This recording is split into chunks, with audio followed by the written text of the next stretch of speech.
Ed ecco, quasi al cominciar dell'erta, una lonza leggiera e presta molto, che di pel macolato era coverta, e non mi si partia dinanzi al volto, anzi impedia tanto il mio cammino, che fui per ritornar più volte volto. Ed ecco, quasi al cominciare della salita, una lonza, una lince o una femmina di leopardo, leggera e molto veloce, che era coperta di pelo maculato e non si separava dal mio volto, dalla mia vista, anzi impediva tanto il mio cammino che mi volsi più volte per tornare indietro. Insomma, stavo finalmente iniziando a salire sul colle quando mi apparve una fiera, un animale selvaggio, che chiamo lonza al femminile, insomma una lince o se vogliamo una femmina di leopardo. Dobbiamo specificare il sesso in questo caso.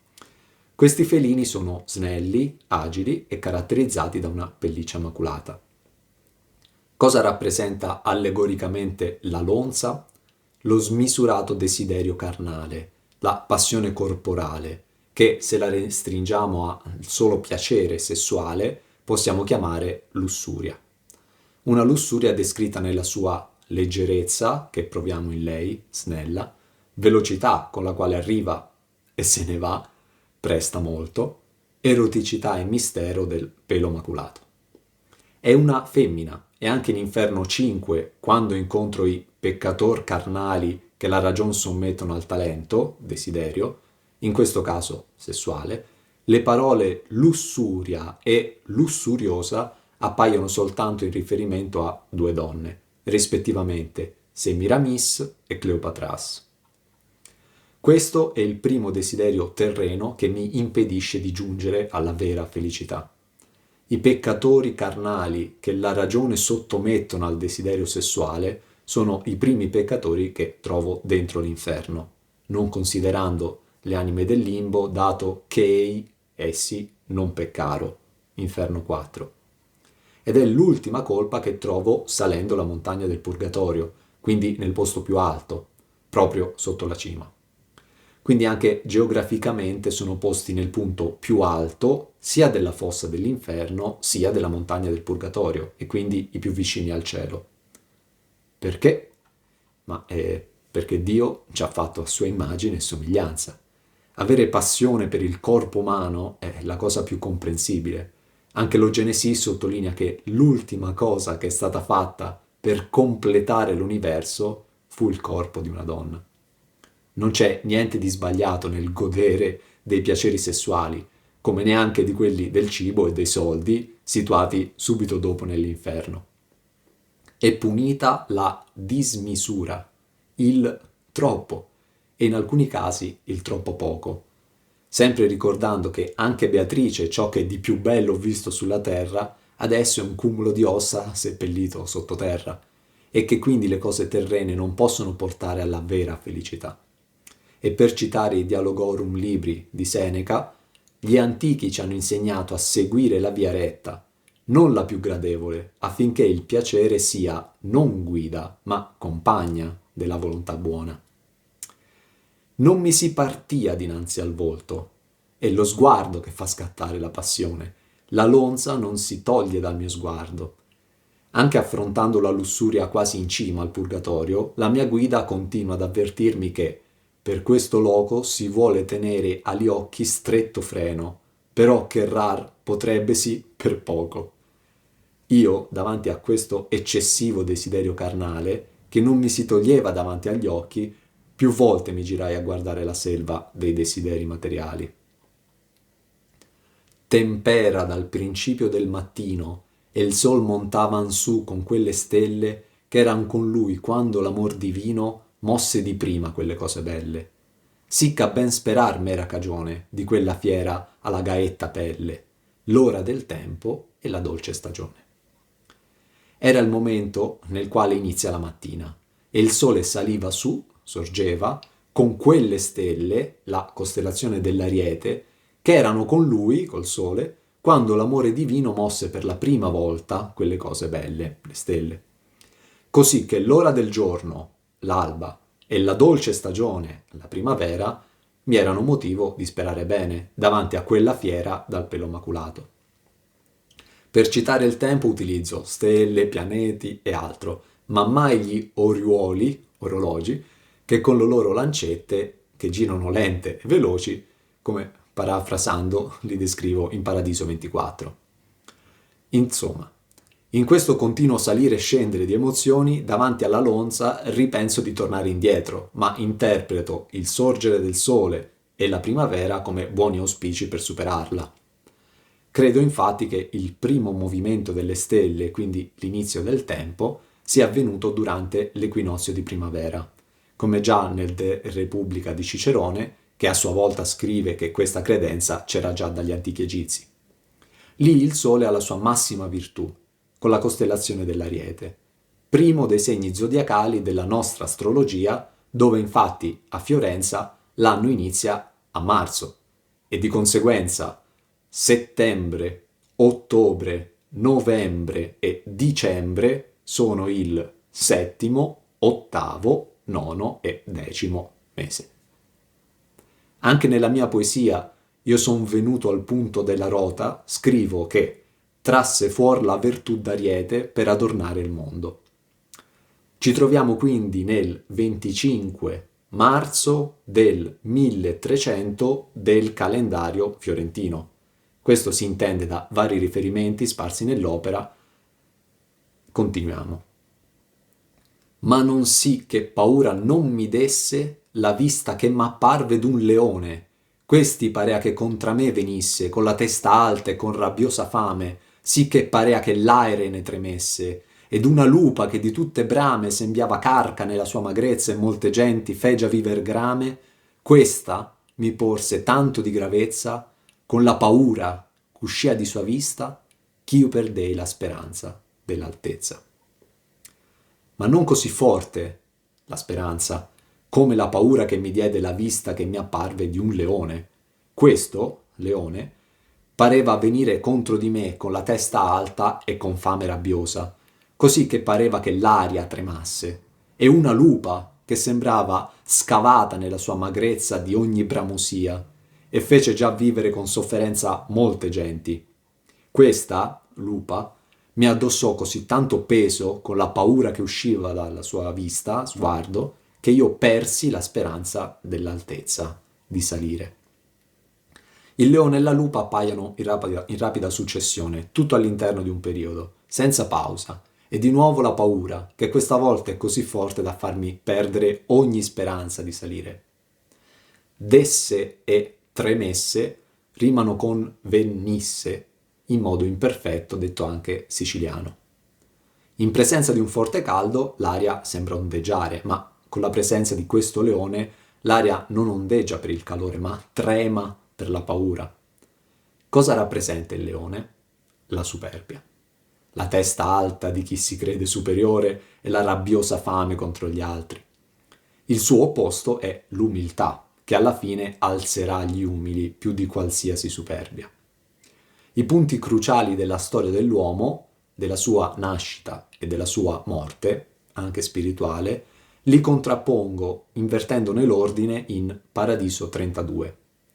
La piaga che Maria richiuse e unse, quella che è tanto bella da suoi piedi, è colei che la perse e che la punse. Insomma, Maria, ave e umile, ha richiuso e unto la piaga di chi l'ha aperta e ora sta sotto di lei, cioè Eva e superba. Citando le lodi alla Vergine Madre di Bernardo, tutti questi mali non provengono da nient'altro se non dall'avere abbandonato quell'umiltà per la quale abbiamo abbandonato il mondo. Siamo perciò costretti a inseguire nuovamente le vane preoccupazioni mondane. Selva oscura. Mentre Brunetto Latino nel tesoretto scrive: per orgogliamento e superbia fallio cadde l'angel matto, Lucifero, Eva, Abel, Babel, Troia. Quest'ultima città la definisco appunto superba tra pochi versi. Io stesso so di essere superbo e già una volta morto mi sento addosso il peso del masso che portano sulla schiena e che li costringe a guardare in basso i superbi in Purgatorio 11. I superbi, i più lontani dal cielo e da Dio, anche nella montagna del Purgatorio.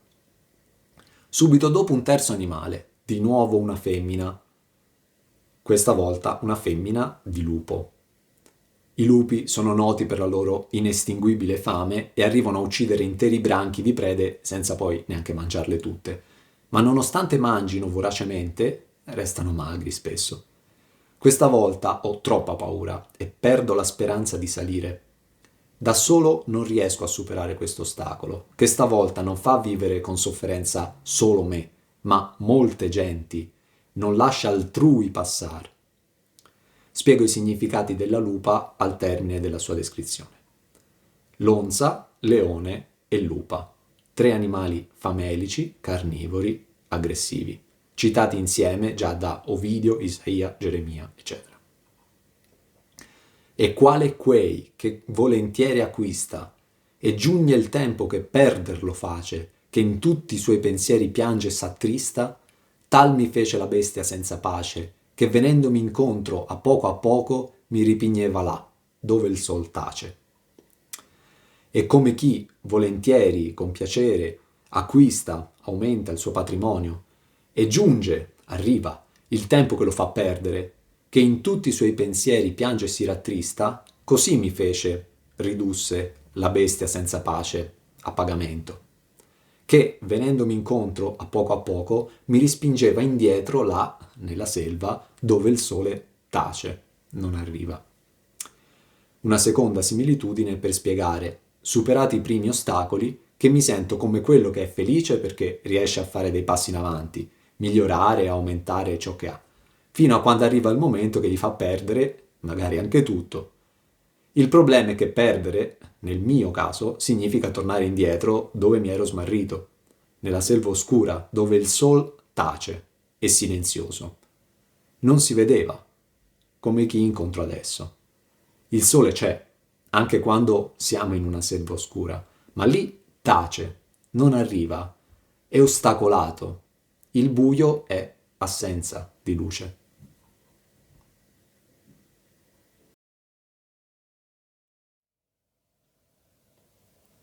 Mentre chi rovinava in basso loco, dinanzi agli occhi mi si fu offerto chi per lungo silenzio parea fioco.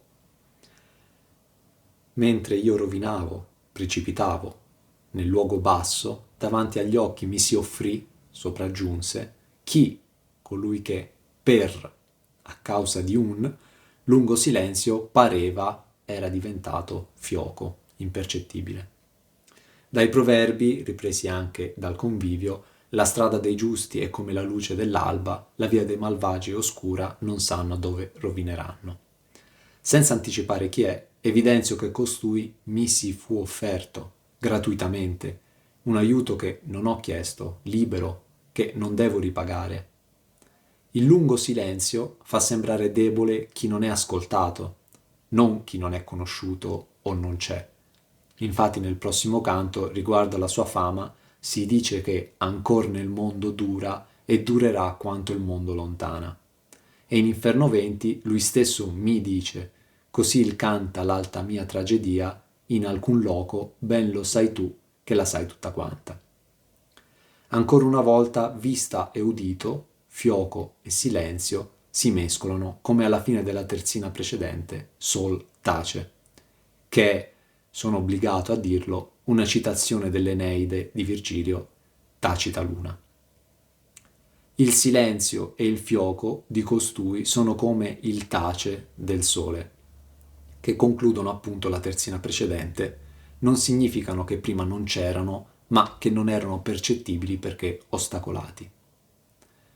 Quando vidi costui nel gran diserto, miserere di me, gridai a lui, qualche tu sii od ombra od omo certo. Quando lo vidi nel grande deserto, luogo abbandonato, misericordia di me, gli gridai, qualunque cosa tu sia, ombra o uomo certo, concreto. Nel gran diserto, perché quella strada fuori dalla selva è desolata, abbandonata, o perché, in senso profondo, il viaggio da fare è dentro di noi.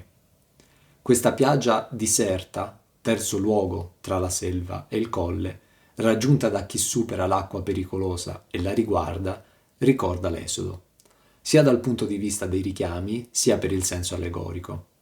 Lì troviamo scritto che Mosè passa a piedi asciutti il Mar Rosso separato, si volta indietro per richiuderlo e si trova a camminare, in questo caso insieme a chi lo ha seguito, nel deserto appunto, fra la schiavitù terrena egizia e la libertà spirituale celeste. A conferma di questo parallelismo cito in Purgatorio 11: «Da oggi a noi la quotidiana manna, senza la quale per questo aspro diserto a retro va chi di più gir s'affanna».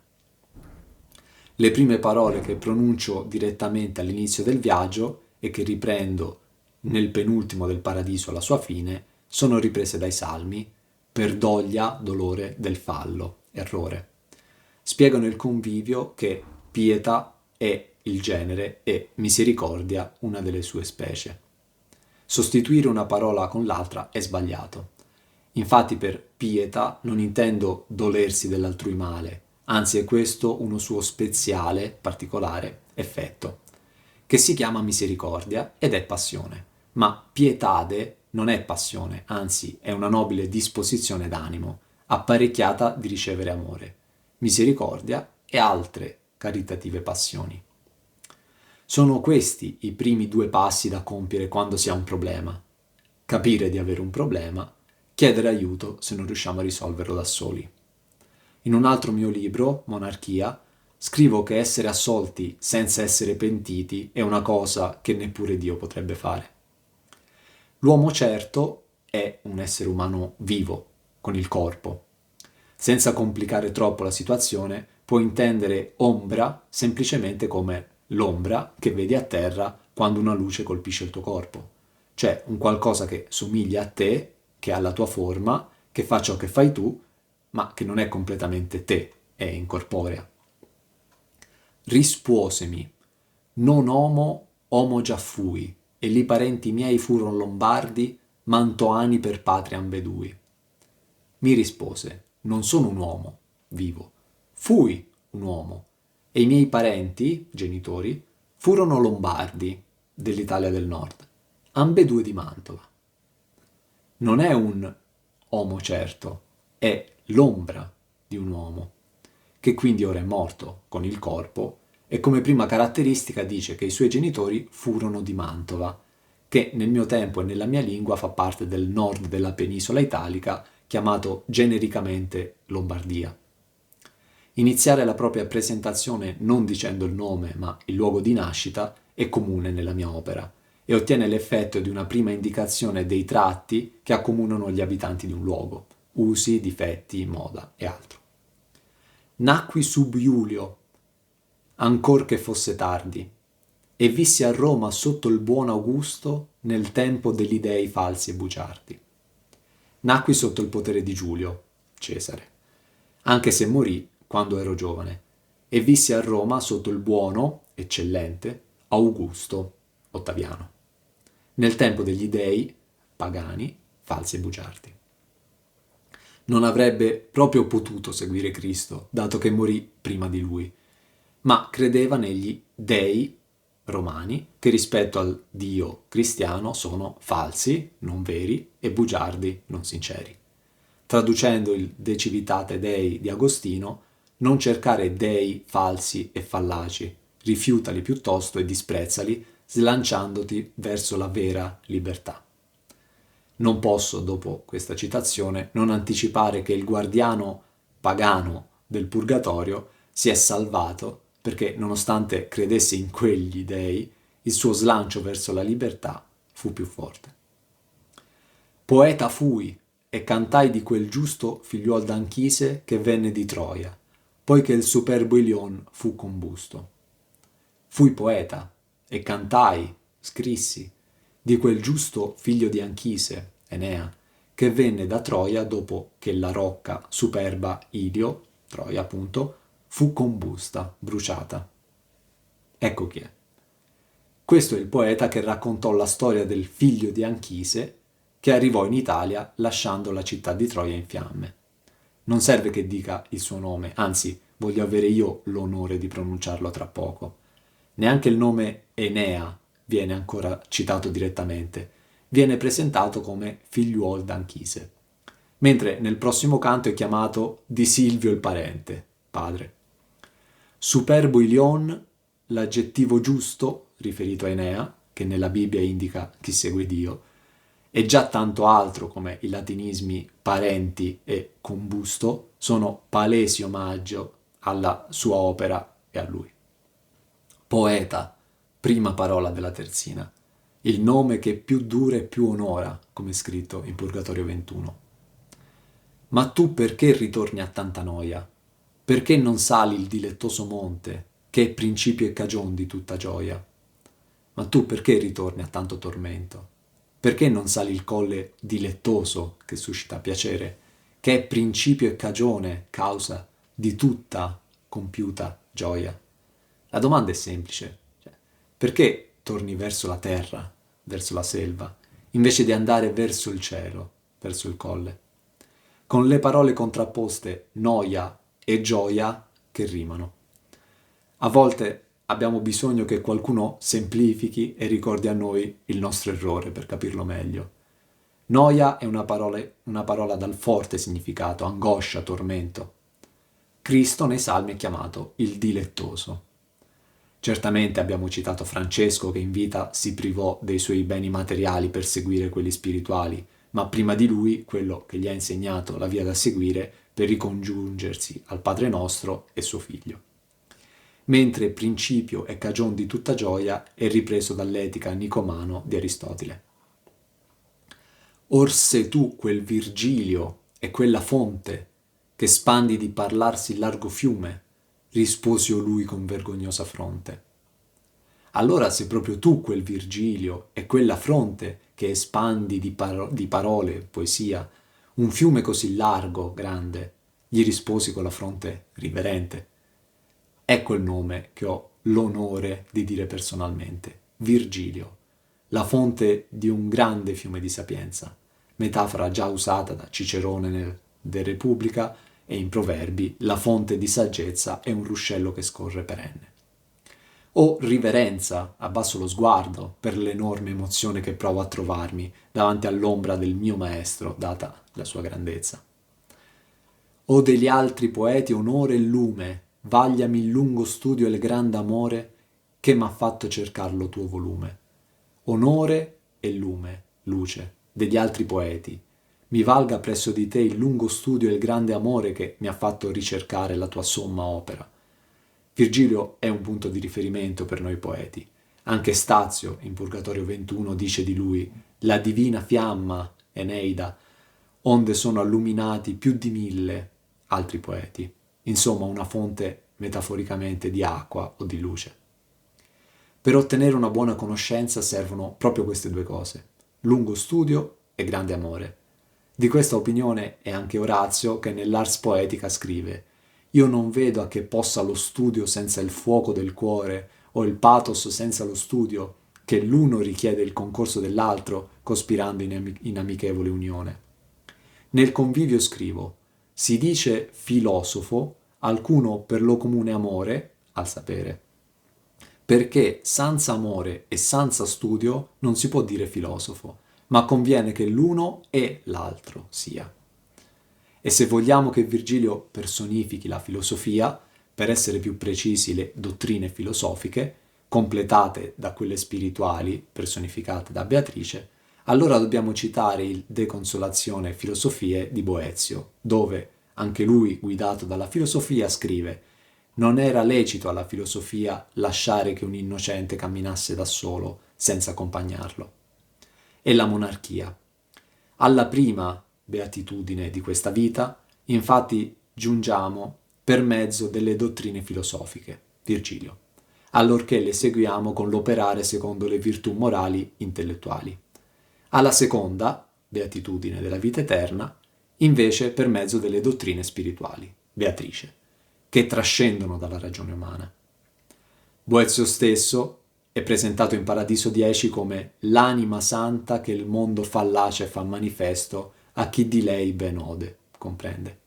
a ribadire che la selva oscura non rappresenta il peccato, ma la fallacità dei beni del mondo terreni.